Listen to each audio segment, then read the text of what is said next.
오늘 말씀 사무엘상 18장 6절에서 16절까지 저와 한 절씩 교독하겠습니다. 사무엘상 18장 6절부터 16절까지를 교독하겠습니다. 무리가 돌아올 때 곧 다윗이 블레셋 사람을 죽이고 돌아올 때 여인들이 이스라엘 모든 성읍에서 나와서 노래하며 춤추며 소고와 경세를 가지고 왕 사울을 환영하는데 여인들이 돌며 노래하여 이르되 사울이 죽인 자는 천천히요 다윗은 만만하도다. 사울이 그 말에 불쾌하여 심히 노하여 이르되 다윗에게는 만만을 돌리고 내게는 천천만 돌리니 그가 더 얻을 것이 나라 말고 무엇이냐 하고 그 이튿날 하나님께서 부리시는 악령이 사울에게 힘있게 내림에 그가 집 안에서 정신없이 떠들어대므로 다윗이 평일과 같이 손으로 수금을 타는데 그때 사울의 손에 창이 있는지라. 그가 소리를 내가 다윗을 속에 버리라 하고 사울이 그 창을 여호와께서 사울을 떠나 다윗과 함께 계심으로 사울이 그를 두려워한지라. 그러므로 사울이 그를 다윗에서 떠나게 하고 그를 전장으로 삼으되 그가 백성 앞에 찬양하며 다윗이 그의 모든 일을 지혜롭게 행하니라. 여호와께서 그와 함께 계시니라. 사울은 다윗이 그에게 지혜롭게 행하고 그를 두려워하였으나 온 이스라엘과 유다는 다윗을 사랑하였으니 그가 자기들 앞에 출입하기 때문이었더라. 아멘. 오늘도 하나님께서 사랑으로 우리 성도들을 보호해 주시기를 축복합니다. 어떤 사랑이 깊은 관계와 사랑이 떠나가는 관계를 극명하게 보여주네요. 다윗이 행한 일을 바라보면서 요나단은 더 깊은 다윗과의 사랑이 깊어지죠.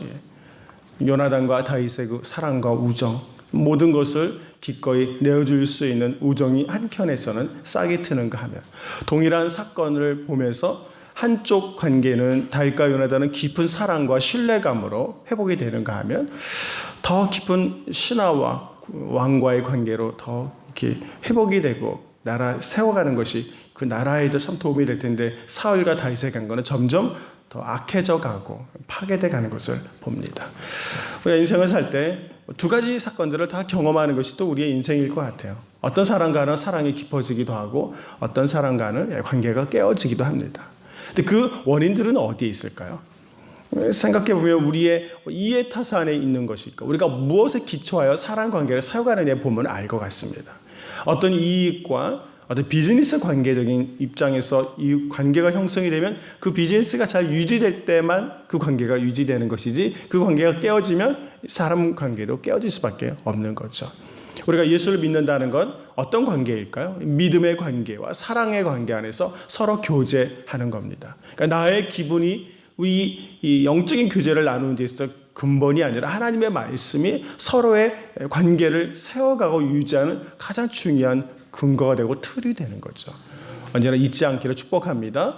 우리의 성도들과의 관계가 깊어지려면 하나님에 대한 사랑도 깊어지고 그 믿음도 깊어져야만 가장 가까이 있는 사람들과의 교제도 상처받지 않고 믿음 가운데 세워갈 수가 있습니다. 지금 아무리 믿음 안에서 서로 사랑하고 신뢰감을 갖고 있는 교제다 할지라도 우리는 때때로 상처를 받게 되어 있어요. 아픔을 받게 되어 있어요.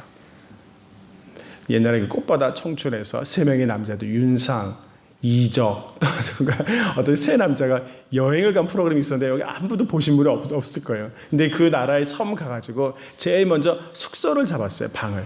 근데 숙소에서 침대 3개를 잡았는데 윤상 씨는, 이건 방송에 나가면 안 되는데, 윤상 씨는 화장실이 딸린 방을 요구했어요. 근데 거기 이제 하다 보니까 그런 방이 없었어요. 그래서 그걸 찾아서 계속 헤맸는데 힘들거든요. 근데 그 이적이 그 형의 마음을 알고 잠깐 방을 옮겨가요. 이왕이면 형이 좀 화장실에 오래 있대요. 그래가지고 그런 걸 좀 편하게 해주려고 방이 화장실이 딸린 그 게스트룸을 자꾸 찾는데, 근데 형은 그걸 좀 불편해 여기고 자기는 그렇게 하자 말을 안 하고, 그래서 두 사람의 사이가 좀 이렇게 약간씩 갈등이 생기는 장면이 한번 나온 적이 있었어요. 서로 잘해주려고 하는데 소통이 잘 안 되다 보니까 서로 관계가 깨어지고 막 힘들어하는 장면이 여행 중에 드러난 것을 보았습니다. 참 가까운 사람끼리도 조금 하나 마음 하나 못 알아주면은 그렇게 마음이 금방 상하고 힘들어하는 것이 인간의 마음이에요. 여러분들도 제가 여러분 마음을 좀 못 알아주면 섭섭하시잖아요.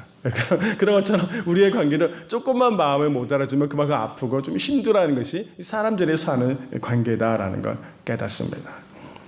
그러나 사랑과 믿음의 관계가 무너지면 사는 것이 힘듭니다. 오늘 그런 것들을 보면서 우리가 믿음 안에서 좀 더 깊이 있는 사랑의 관계로 자꾸 들어가는 그런 성도들이 되기를 간절히 축원합니다. 자, 이제 가장 중요했던 문제가 해결이 되었습니다. 골리앗이 등장하여 이스라엘을 힘겹게 했고 하나님을 욕했고 이렇게 어려운 상황 속에서 하나님께서 다윗을 보내셔서 다윗과 함께함으로 그 위기를 물리치지 않았습니까? 그럼 모두가 행복했잖아요. 이 갈등이 해결이 됐잖아요. 얼마나 사울 입장에서는 감사한 일인가요? 신하가 자기도 하지 못했던 일을 자기 신하 어떤 한 소년이라도 신하가 나가서 그 문제를 해결하여 승리하여 지금 나라에 다시 돌아오고 있잖아요. 개선식 있잖아요.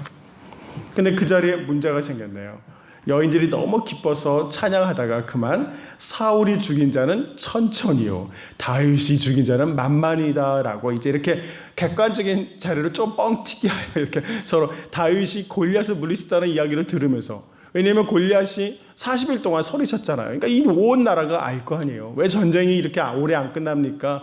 거기 골리앗이라는 괴상 괴물이 하나 나타나는데 꼼짝을 못하고 있어요. 왜 이런 소문이 왜 안 퍼졌겠어요? 근데 어떻게 해서 이긴 거야? 글쎄 다윗이라는 이 아이가 뭘 돌리더니만 끝냈어. 얼마나 행복했을까요? 그래서 이제 그거를 기사화하고 높여주는 거잖아요. 기뻐하는 거. 사울이 죽인 자는 천천히요 다윗은 만만이다. 이 말을 듣는 순간 사울에게는 그것이 불쾌감과 시기심으로 다가왔다는 거죠. 여러분 같으면 그럴까요? 안 그럴까요? 안 그럴 거라고 다시 하기는 어렵겠죠? 아니야, 왜 나를 못 알아줘? 이렇겠죠. 생각해보면 그것이 이제 하나님의 영이 떠난 사람의 결과라는 거죠. 하나님의 영이 있으면 어떤 반응이 와야 되면, 그래, 너무 감사해. 아니야, 나는 천천히 하자. 나는 백백이야. 나는 그 일에 제대로 행한 게 없었어. 만약 다윗이 없었다면, 하나님이 그 일을 다윗과 함께 하지 않았다면 우리가 지금 이렇게 개선하기 어려웠을 거야. 맞습니다. 다윗과 함께 했던 하나님을 찬양합시다. 이래야 되는 거 아닌가요? 조금 자존심은 상할지 모르지만 그가 하나님의 영에 사로잡혀 있는 사람이면 그렇게 말해야 되죠. 나는 천천도 안 됩니다. 백백개 안 돼요. 그런데 오히려 그것을 불쾌히 여기는 그의 마음의 중심에 무엇이 부족한가를 잘 보세요. 그는 지금 왕이지 않습니까? 아무리 다윗이 만만을 죽였어도 왕은 사울이에요. 하나님이 그에게 기름 부어줬고 그에게 권위와 영광을 주신 분은 하나님이시고 그 사울이 지금 누리고 있는 거거든요. 그런데도 불구하고 하나님이 자기에게 주신 권한과 영향력들에 대해서 자신이 없었던 것이 아니냐라는 것이죠. 여러분, 우리가 인생을 살면서 가끔 어려운 일이 들어도 그런 걸 놓치지 않고 누군가가 더 하나님 일에 헌신한다면 기뻐할 수 있는 성도가 되기를 축복합니다. 그래, 하나님께서 우리 모두를 통해서 그렇게 일하시는구나. 내게 부족한 부분들을 그를 통하여 하나님이 역사하셔서 교회를 세워가시는구나. 이런 믿음과 사랑에 충만한 자들은 그렇게 반응하게 되어 있는 것이에요. 내가 부족하니까 하나님은 또 다른 협력자를 통하여 그 공동체를 보호하시는구나. 이것이 믿음의 반응이에요. 내가 아니면 할 수 없다고, 내가 아니면 안 된다고 말할 때 우리 공동체는 깨어지는 거잖아요. 그런 면에서 우리가 하나님의 사랑과 은혜 안에, 믿음 안에 머물러 있기를 축복합니다. 하나님의 영이 떠나자 이 형격하고 객관적인 일을 기뻐하기보다는 슬퍼하고 시기하는 사울을 보면서 사울은 9절에 보니까 그날부터 다윗을 주목했다라고 기록합니다. 말은 그렇듯해 보이지만 어떤 말이죠? 이제부터 너를 무너뜨릴 건수를 찾겠다고 그 시선을 그에게 두었다라는 것입니다. 하나님의 영이 떠나고 사랑이 떠난 곳에는 이런 아주 메마른 관계, 서로에게 의무적인 관계만 남아있는 관계로 무너져 가는 것이죠. 이튿날 하나님께서 부리신 악령이 사울에게 힘있게 내렸다라고 10절에 설명합니다. 어떻게 내렸으면 힘있게 내렸을까요? 이 표현이 참 여러분 한번 생각해 보세요. 악령이 그에게 임하는데 힘있게 내렸다. 결국 이 말씀을 묵상하다 보면 그 악령이 사울에게 내리는 요인은 무엇이냐면 어떤 악령이 더 강력하게 임했다기보다는 그 악령이 임하는 상황이 점점 사울이 그만큼 피폐해지고 깊어졌다는 얘기죠. 우리 안에 있어서 우리의 마음을 하나님의 사랑과 믿음으로 잘 보호하지 않잖아요. 그러면 악령이 우리를 더 힘있게 다스리기 시작한다는 거죠. 우리가 우리의 믿음으로 충만해야 합니다. 하나님의 사랑으로 말씀으로 충만하지 않으면 악한 영들이 우리에게 오늘 본문에 아주 힘있게 그를 지배하고 다스려가기 시작한다는 거예요. 아마 그것은 그의 마음에 시기심과 질투심이 더 많았다는 거죠. 여러분, 오늘 이 본문에서 제가 배울 수 있는 첫 번째 교훈은 우리의 마음에 사랑과 믿음으로 채워지지 않고 시기심과 질투와 분노로 채워지면 그 토양은 악령이 힘있게 내리기 쉬운 토양이 된다는 것 잊지 않기를 바랍니다. 우리가 건강하고 기쁨의 믿음과 말씀을 소유해야만 어느 누구나 다 하나님의 영 안에 머물러 있는 것이지, 우리 마음에 그런 사랑 사라지고 믿음이 사라지는 순간 거기는 무엇이 자라기 시작하냐면 악한 것들이 자라기 시작합니다. 그래서 악령이 힘있게 내려서 어떻게 되었습니까? 그가 집안에서 정신없이 떠들어대므로, 악령이 악하게 임한 사울의 형태를 보세요. 집안에서 정신없이 떠들어대므로 다윗이 평일과 같이 손으로 수금을 타는데 그때 사울의 손에 창이 있는지라. 악령에 사로잡혀서 아무 소리나 막 떠들어대고 다니는 것이에요. 분노하고 정신없고 떠들어대고 소리치고. 시기와 질투심에 사로잡힌 사람들의 현상을 보십시오. 무엇인가 어떤 이야기를 쏟아놓고 다니는가 하는 것이에요. 우리 삶에 있어서 하나님의 영으로 사로잡혀야만 이 소망, 은총을 누리고 평범한 삶을 소망 가운데 살게 되는데, 악한 영에 사로잡히니까 그가 지금 내뱉고 다니는 소리가 무엇이냐는 거죠. 무슨 소리를 떠들고 다녔을까요? 안 봐도 환히 알 수 있는 것입니다.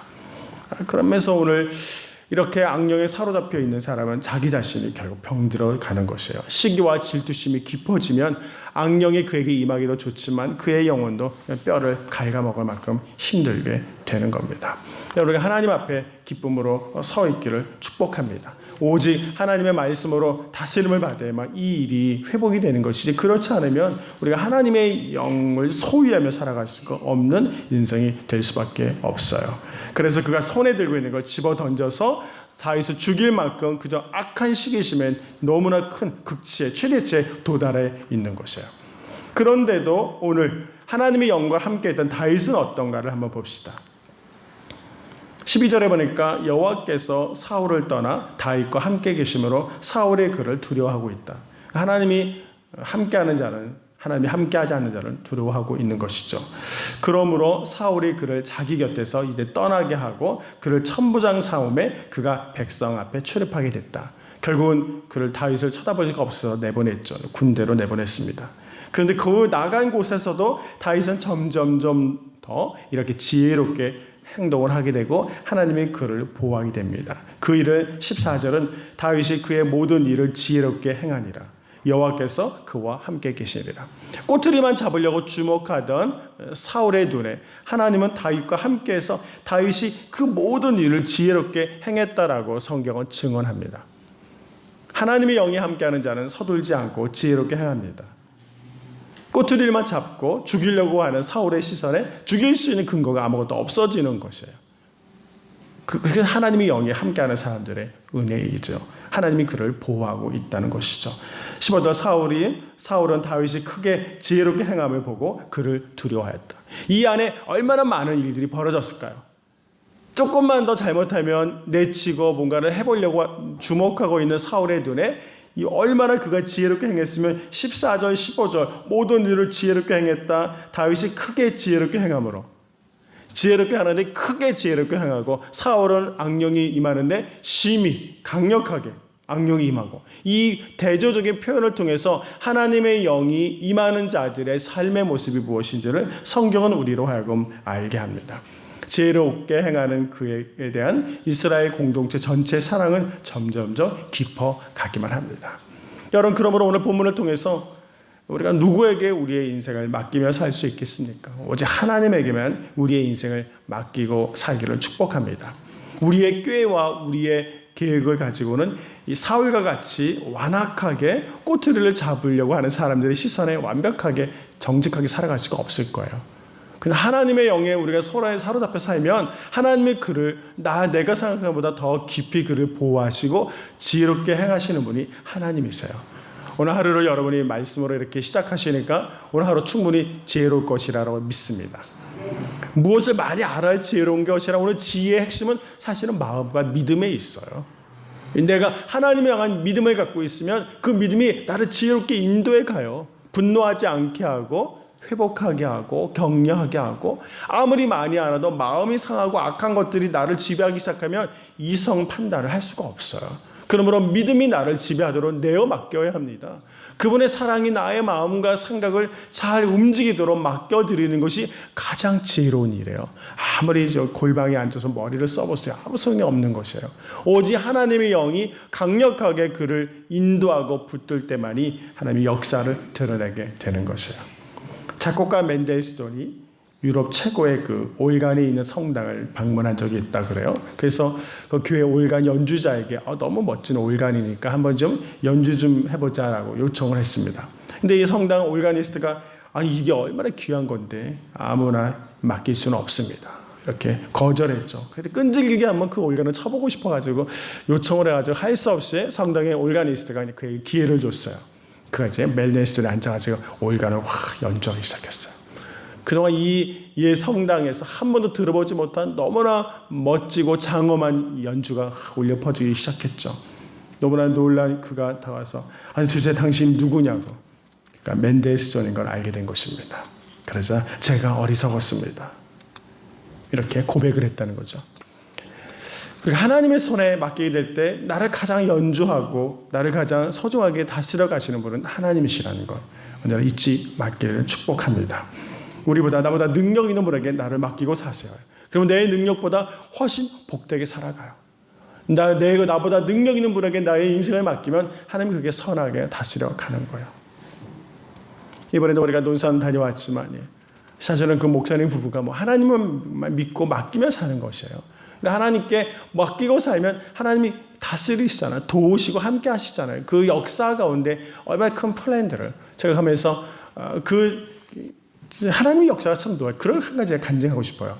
그 이제 서울에서 같이 있던 그 이제 부부가 그 집을 이제 사서 온 거예요. 그 집을 사서 시골 가서 이제는 살고 싶다는 거죠. 그래서 목사님 부부에게 한 400평 정도 땅을 내어드린 거예요. 힐링 센터를 만들어서 그리고 그분은 그 옆집에 살아요. 그 대신 목사님 부부가 자기 장애 부부를 돌봐주기를 원하는 거고. 왜냐면 여기는 일주일에 3번 투석을 해야 되고 여러 가지 일을 해서 누군가 도움이 필요하신 분이에요. 목욕도 해야 되고. 그걸 이 목사님이 섬겨주는 거예요. 그리고 그 옆집에 이 교회를 하나 지어주고 땅을 교회에 내어줘서 여기서 이제 장애우들이 와서 힐링도 하고 할 수 있는 공간을 나눠주고 공유한 거죠. 같이 사는 거죠. 그러니까 이렇게 옆집에서. 보니까 그에게 또 이 옆집인데 원래 이 장애우 부부가 산 집이 그 옆집에 사는 할머니가 97세 할머니 계시는데 그 딸이 살던 집이에요. 근데 딸이 암으로 죽었어요. 근데 이 집은 길 건너 하나편인데 여기지 않아요. 슬프니까 오시잖아요. 근데 90세 할머니가 아들이 78세 아들이 그 어머니를 모시고 살아요. 둘만 살아요. 근데 어머니가 돌아가시고 나면 제가 보니까 그 집도 거기 사실 분이 아니에요. 그래서 제가 생각했죠. 아주 비전을 가져서 이곳 전체가 좀 하나님의 거룩한 여러분들이 힐링할 수 있는 공간에서 비전을 한번 품어봐라. 평당 한 30만 원, 20만 원 되는 것 같아요. 하나님의 역사하심을 보고 여러분 어떻게 살지를 이게 꿈꾸는 거죠. 제가 그런 얘기를 한번 나눠보았습니다. 왜 이곳에 먼저 보내셨는지. 이런 것들을 생각해보세요. 하나님의 일은 지금보다는 더 시간이 가면 갈수록 더 많은 역사하심을 감당할 수 있도록 위로를 주시고 능력을 더해 주시는 분이라는 걸 알게 됩니다. 그러니까 믿음으로 하나님의 일을 보기만 하면 더 큰 일들을 꿈꾸며 나아갈 수 있는 일들이 우리 눈에는 많이 보이더라고요. 여러분 오늘 우리가 하나님께 더 감사하며 살 수 있기를 축복합니다. 지금까지 하나님이 우리에게 베풀어 주신 것이 너무 많아요. 100이든 10이든 내가 지금까지 존재하고 살아있는 것이 하나님의 은혜입니다. 지금의 상황 속에서 감사가 빠지고 나면 거기는 이제 악한 영들이 사로잡기 시작해요. 내가 지금까지 인생을 살아오면서 이것밖에 안 돼? 라고 가끔 절망할 때가 있지 않나요? 내가 이렇게 살아왔는데 이 나이가 되도록 가진 것이 이거밖에 없어. 해놓은 게 이거밖에 없어. 이렇게 우리가 내가 1000이고 100밖에 안 된다고 생각하는 순간 아마 힘든 인생을 살 수밖에 없는 것 같습니다. 그러나 지금까지 너무나 행복하게 살아오신 거 아닌가요? 우리 인생에서 하나님이 함께 하셨기 때문에 지금까지 이렇게 살아왔잖아요. 그러므로 다른 것보다 다른 걸 비교해서 만만을 가진 것 때문에 내 인생을 비참하게 여길 것이 아니라 지금까지 함께 하신 하나님 때문에 더 깊은 감사, 더 깊은 은혜가 우리 가운데 충만할 것이라고 저는 봅니다. 그래서 우리 인생에서 감사가 빠지고 나면 분노와 아픔만이 남아있게 되는 것이에요. 하나님이 지금도 우리 가운데 골리앗을 물리쳐 주시고 함께 하시기 때문에 살아있는 것이잖아요. 사울과 같이 하나님의 영이 떠난 사람이 권세도 갖고 있고 돈까지 갖고 있으면 사람이 그에게 손을 못 대죠. 힘든 일이 벌어지기 시작합니다. 어쨌든 이런 위기 앞에서도 다윗은 그저 연주하는 일밖에 하지 않았습니다. 사울을 옆에서 돕는 일은 그가 연주하는 일이었어요. 끊임없이 연주합니다.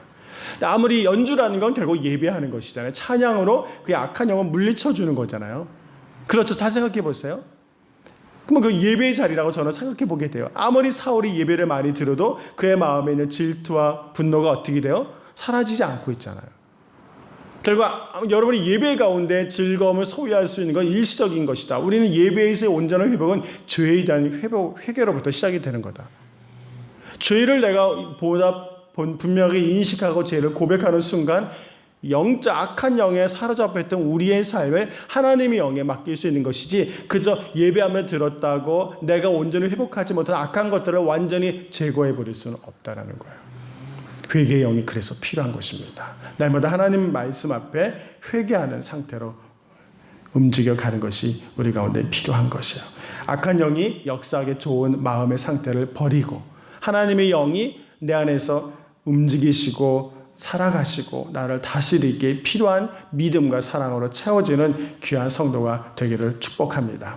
너무 쉽게 왕이 된 사울은 지금 너무 쉽게 하나님의 영에서 무너지고 그래서 헛소리를 하면서 하나님으로부터의 관계가 단절돼 가는 걸 알게 됩니다.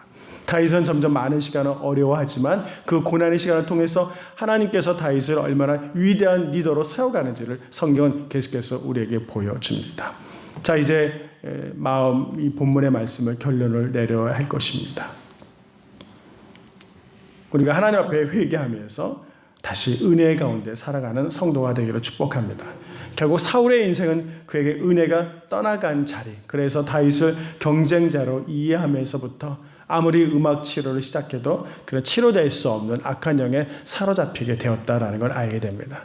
결국 회개하면서 하나님과의 교제 안에 들어가지 않고는 치유될 수 없는 많은 어려움들이 우리 인생에 있다라는 걸 기억하면서 오늘 다시 하나님 앞에서 그분의 은혜 앞에서 그분의 다스림 앞에서 하나님과 함께하는 믿음의 삶을 살면서 우리가 회복이 될 수 있고 하나님의 영광을 드러낼 수 있다는 이 믿음을 가지고 오늘 하나님과의 깊이 있는 영적인 교제로 들어가는 우리 모든 성도가 되기를 축복합니다.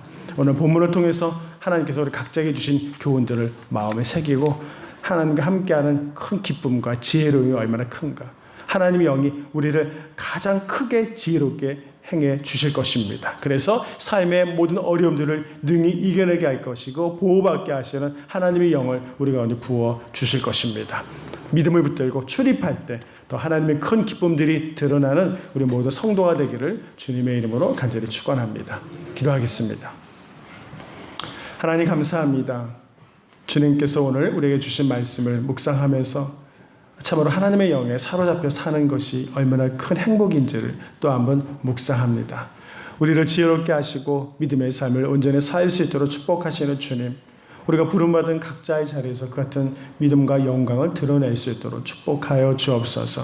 시기와 질투 버리고 감사와 회개와 은혜 가운데 믿음의 온전한 삶을 살아가는 것이 얼마나 행복한 인생인지를 알게 하셔서 지금까지도 우리를 보호하시고 동행하시는 주님을 기뻐하게 하시고 오늘 한 날도 믿음의 날, 소망의 날이 될 수 있도록 우리와 함께하여 주시옵소서. 그 거룩한 기쁨으로 채워지는 성도들이 될 수 있도록 축복하시기를 원하며 주님의 이름으로 간절히 기도하옵나이다. 아멘. 우리 모두 주님의 이름을 부르면서 함께 기도하겠습니다. 주여, 주여, 주여. 은혜로우신 아버지 하나님 참 감사합니다.